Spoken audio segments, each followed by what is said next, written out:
Hello and welcome to another review.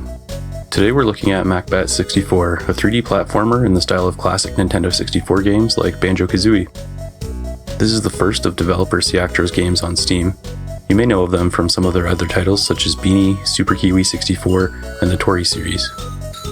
Macbat 64 is comprised of several short levels full of NPCs who will give you tasks to complete in order to advance the story. The game doesn't require much learning.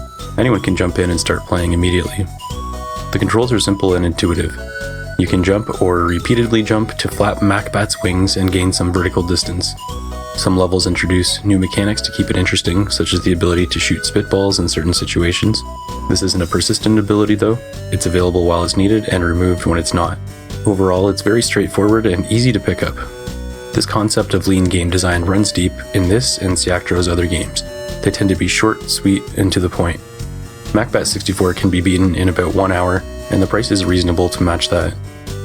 There's a book of bonus content to play after completing the main story, which I appreciated. I enjoyed the creativity displayed in some of the extra levels and how Ciactro managed to squeeze in some spooky content, as they seem to love doing.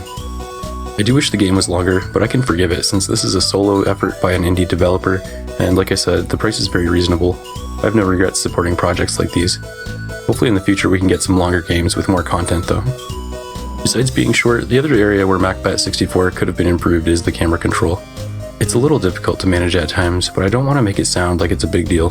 For the most part, the level design is clean enough that it isn't really a problem. I just happened to notice it when I was in a tight space with a low ceiling. A lot of times you don't even need to control the camera on your own, and it's placed in a good spot without any need to adjust it. So, should you play Macbat 64? I was happy to go back and play it to experience the humble beginnings of Retro Revival's greatest warrior.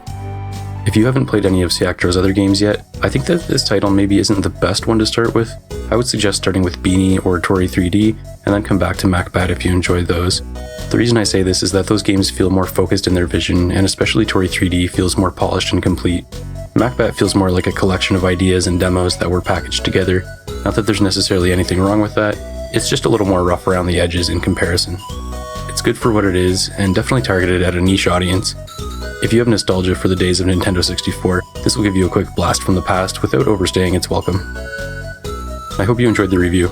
I'm trying to release a new video every week, but I can only continue with your help and encouragement, so please like and subscribe. Until next time, thanks for watching.